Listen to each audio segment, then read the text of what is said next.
Laissez-moi les amis vous raconter l'histoire du gauchiste et de sa vache, ou plutôt laissons ce brave sénateur nous raconter cette histoire parce qu'elle est très intéressante. Je l'aime bien ce sénateur, lui on peut le garder, hein, voilà, quand le parti de la dalle en béton sera au pouvoir et qu'on aura affaire à tous les sénateurs, on en gardera 5, et ben voilà, lui il fera partie des 5 et peut-être, ou alors qu'on le nommera député parmi les 50 députés qu'on aura gardés à l'Assemblée et qui passeront hop là tous au SMIC et évidemment on affaire la présidente Yael Braun-Pivet, ne vous inquiétez pas, elle a 800 000 balles sur son compte CTO, mais en tout cas, lui, donc, il va vous parler d'une histoire du gauchiste et de la vache et d'un gauchiste qui fait une descente d'organes parce qu'il exige, je veux et j'exige la justice fiscale. Alors, les amis, quelle est la définition de la justice et a fortiori de la justice fiscale pour un homme de gauche dans le socialistan français? Eh bien, on va écouter sa petite histoire et comme d'habitude, comment vos gelées vous font passer des vessies pour des lanternes, l'enfer pour le paradis? On voit ça ensemble tout de suite. Monsieur le Premier ministre, depuis quelques jours, le concours Lépine des taxes les plus déjantées bat son plein à l'Assemblée, mené par les pistolets roses de la justice fiscale. Je vois qu'en ce moment, vous aimez bien les histoires de vaches et de lait. Alors je voudrais vous raconter celle de la vache de Zuc. C'est un paysan que les gens de son village ont surnommé Zuc. Zuc n'est pas très fort en économie, il n'a qu'une vache. Elle n'a que la peau sur les os. Elle ressemble plus à une vache sacrée famélique en Inde qu'à une belle charolaise du Bourbonnais. Un matin, Zuc se lève pour aller dans son champ et là, c'est le drame. La vache est morte. Zuc tombe à genoux, se roule par terre, il crie, il lève les mains au ciel. « Mon Dieu, pourquoi as-tu tué ma vache ?» Et soudain, un énorme grondement de tonnerre retentit et il entend une voix formidable venue d'en haut. « Zuc, tu me casses les oreilles avec tes cris, qu'est-ce qui t'arrive ?» Tout tremblant, Zuc répond « Mon Dieu, c'est horrible, tu as fait mourir ma vache. » Et la voix répond « Ce n'est pas moi qui l'ai tué, c'est toi qui ne lui as presque rien donné à manger depuis 6 mois. Mais tu me fais de la peine, dis-moi ce que je peux faire pour t'aider. Tu veux que je ressuscite ta vache ?» Et Zuc lui répond « Non, mon Dieu, je demande simplement la justice. Tue la vache de mon voisin. » Prends-en de la graine, toi, tiens. Appauvrir les uns pour enrichir les autres, c'est la recette séculaire de l'enfer pavée de bonnes intentions du camp du bien. Tous les pays qui l'ont appliqué n'ont jamais enrichi personne, mais ils ont tous réussi à ruiner tout le monde. Monsieur le Premier ministre, la France crève d'un excès de dépenses, de dettes et de taxes, mais au lieu d'économies, depuis 8 jours, des centaines d'amendements créent chaque jour de nouveaux impôts. Je voudrais vous supplier de résister et de défendre avec nous la ligne dont le pays a besoin. Moins d'impôts, moins de dépenses publiques, plus d'emplois et de liberté pour les Français. Comment comptez-vous faire face à cette Assemblée Petite image subliminale de Gros Larcher, l'omnidévoreur. Assemblée saisie de folie fiscale. Écoutez, voilà, c'est très bien, et oui, la conclusion, la folie fiscale, bon, et là, ce plot twist, notre ami, hein, bien sûr, notre ami le Premier ministre, le Cornul, n'écoutera pas cette histoire, c'est dommage, parce que, hein, vous le savez, eh bien, comment convaincre? On convainc avec une histoire, sauf que, évidemment, ça n'est pas vraiment du ressort de le Cornul, et surtout, il n'a aucun intérêt à faire ça, même s'il a été convaincu par l'histoire, eh bien, il restera dans une inaction totale, bel et bien propre, et trop caractéristique, assez col blanc. Alors, donc, le gauchiste dans l'histoire s'appelle Zuc. Comment ça se fait? Quel personnage réel aura inspiré ce gauchiste Zuc? Monsieur le Premier ministre, depuis quelques jours, le concours Lépine des taxes les plus déjantées bat son plein à l'Assemblée. Alors déjà, j'aime bien ces expressions, hein. C'est pas mal, il balance des petits concepts, donc le concours Lépine des taxes, hein, oui, vous le savez, nous on est plutôt dans Taxception, les taxes artistes, vite une taxe, évidemment, il y a aussi les vampires impôts, hop, IFA, c'est moi qui l'ai inventé, et donc, bah écoutez, le concours Lépine des taxes, eh ben, c'est toujours dans le répertoire, hein, dans l'éventail des accusations fondées et légitimes au débit de ces malades mentaux, en fait. Ben oui, mais parce que pour moi, c'est une maladie mentale. Quelque part, créer autant de taxes, vous savez qu'il y a plus de 600 taxes en France, pour moi, cela tient de la maladie mentale, de la folie. Voilà, la folie, une pathologie présente dans le DSM-5. Menée par les pistolets roses de la justice fiscale. Les pistoleros de la justice fiscale, donc c'est effectivement une mafia, hein, c'est une mafia organisée et légale à la tête de l'État, bah parce que oui, parce que ces gens vous gouvernent, ils vous gouvernent, et donc bah, s'ils ont envie de piocher dans vos comptes en banque, s'ils ont envie de vous dire, eh ben Nicolas, maintenant tu as payé une nouvelle taxe et on a inventé un narratif aux petits oignons pour légitimer cette taxe, et de toute manière, même si on ne la légitime pas, eh ben tu n'as rien à dire, voilà, tu n'as pas ton mot à dire, oui, oui, effectivement, la Constitution, oui, oui, les droits de l'homme, où il y a marqué je dois consentir ou pas à l'impôt, voilà, je consens ou je ne consens pas à l'impôt. Non, non, tout ça c'est du vent, tu ne paies pas d'impôt, c'est amende et dans le pire des cas, casse-prison. Je vois qu'en ce moment, vous aimez bien... Aucun référendum sur aucun impôt, hein. L'impôt sur le revenu, référendum, non, non, pas du tout. Référendum sur la taxe Zuckman, est-ce que vous croyez? Ah ben non, non, hélas, 80% des Français ont dit oui, oui, s'il vous plaît, taxez les riches. Bon, bah écoutez, voilà, hein, ça c'est l'ADN communiste français, quelque part.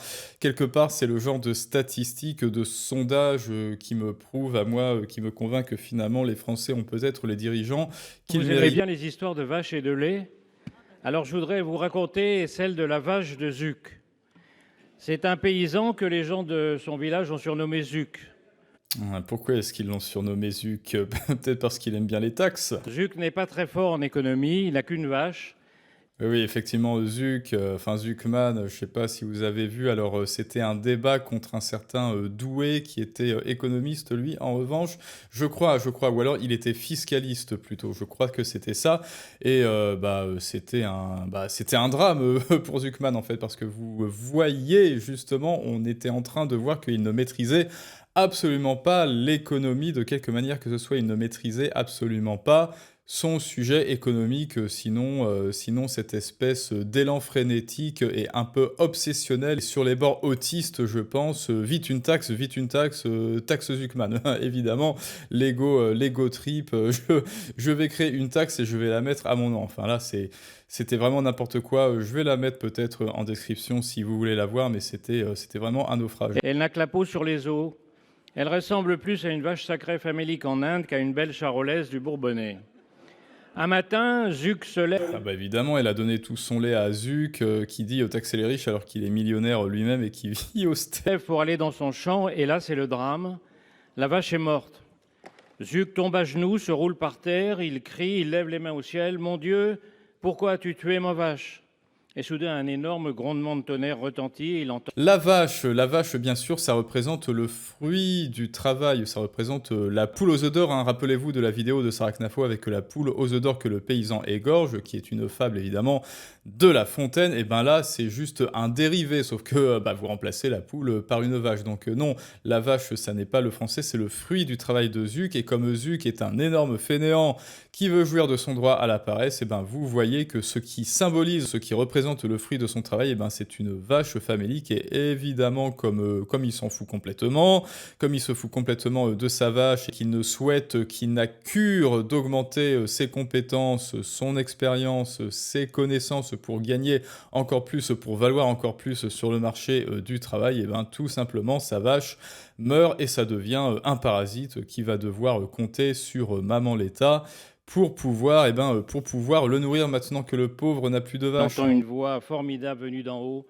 Zuc, tu me casses les oreilles avec tes cris, qu'est-ce qui t'arrive? Tout tremblant, Zuc... Et là, évidemment, Dieu, c'est l'État. Donc, c'est vous dire la place qu'occupe l'État dans la vie des Français. Répond, mon Dieu, c'est horrible, tu as fait mourir ma vache. Et la voix répond, ce n'est pas moi qui l'ai tué, c'est toi qui ne lui as presque rien donné à manger depuis 6 mois. Mais tu me fais de la peine, dis-moi ce que je peux faire pour t'aider. Tu veux que je ressuscite ta vache?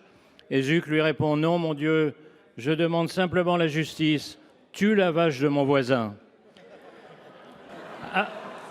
Non, mon Dieu, je demande simplement la justice. Prends tout l'argent de Nicolas et donne-le-moi. Voilà, c'est ça, exactement. Et comme ça, je pourrais m'acheter une autre vache pour qu'au final, dans un mois, elle soit tout aussi maigre. Pourquoi? Eh bien, parce que l'argent n'a de sens que dans la poche dans laquelle il tombe. Tout simplement, si cet argent tombe dans la poche de Bernard Arnault, d'Elon Musk ou de tout autre entrepreneur ou investisseur, eh bien cet argent va fructifier. Si ce même argent tombe dans la poche de Le Cornul ou de Gabriel Zuckman, ou devrais-je dire de Zuck, le paysan à la vache famélique, eh ben, cet argent va partir en fumée. Pourquoi? Parce que tout ce qui touche, eh bien, se transforme non pas en or, mais plutôt en poussière.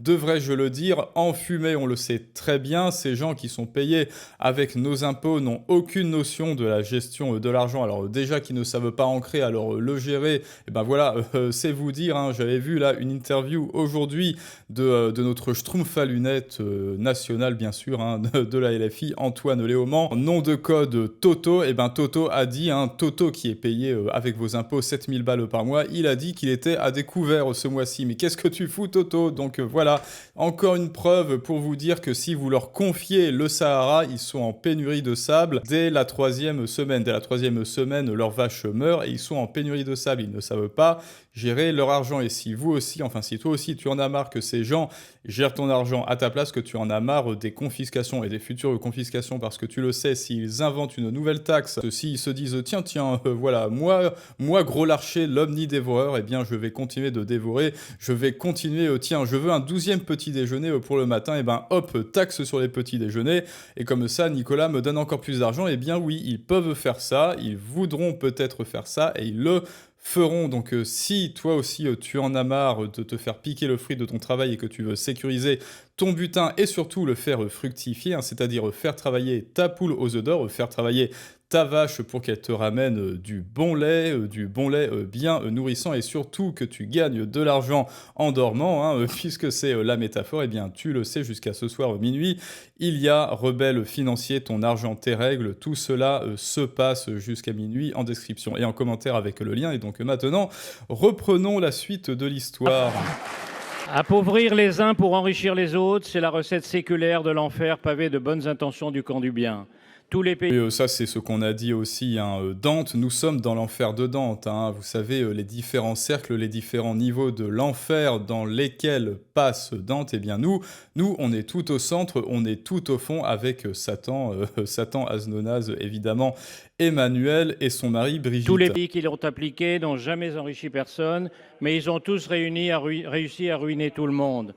Parce que, évidemment, il n'y a aucun autre endroit sur Terre ou en enfer ou de dessous la Terre où on vous dit, où on essaye de vous dire, après tout ce que j'ai fait pour toi, je t'ai nourri, trop tard Nicolas, tu es né dans un hôpital public, maintenant paye, voilà, maintenant tu as une dette sur ton front, paye, après tout ce que j'ai fait pour toi. Eh bien ce chantage moral, ce chantage à la dette perpétuelle, cela ne peut se passer qu'en enfer. Le chantage moral et affectif qu'exerce l'État sur vous et qu'exerce la LFI aussi sur vous, eh bien c'est exactement, c'est très précisément ce que vous dirait le diable pour être sûr de vous garder en enfer. Ce serait la stratégie parfaite, ce serait le sophisme parfait pour vous maintenir en enfer, à votre gré d'ailleurs, et à son gré aussi. Monsieur le Premier ministre, la France crève d'un excès de dépenses, de dettes et de taxes, mais au lieu d'économies, depuis 8 jours, des centaines d'amendements créent chaque jour de nouveaux impôts.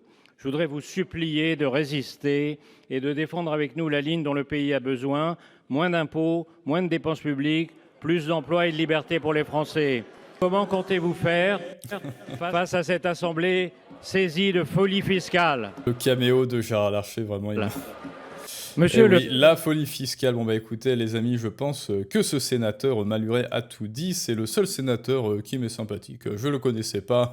En même temps, je ne sais pas de quel bord il est, mais bon, peu importe. Allez Maluret, voilà, on a dit. Si tu appliques, bien sûr, si seulement tu appliques ce que tu dis, eh bien on te garde, hein, bien sûr, dans le parti de la dalle en béton. Tu feras partie des 10 sénateurs que l'on va garder au Sénat, ou alors peut-être, non, tiens, on va te mettre député, et voilà, 10 députés, ce sera très bien, ce sera parfait, et le reste dalle en béton, bien sûr. Alors dites-moi ce que vous avez pensé de cette histoire, les amis. Donc pour ceux qui veulent aller plus loin, qui veulent sécuriser leur capital, leur épargne et le faire fructifier, eh bien le lien en description et en commentaire. Dites-moi ce que vous avez pensé de notre ami, de la prestation de notre ami Maluret. Je vous dis à tous à très bientôt pour un prochain storytelling du monde moderne, et ça, c'est une autre histoire.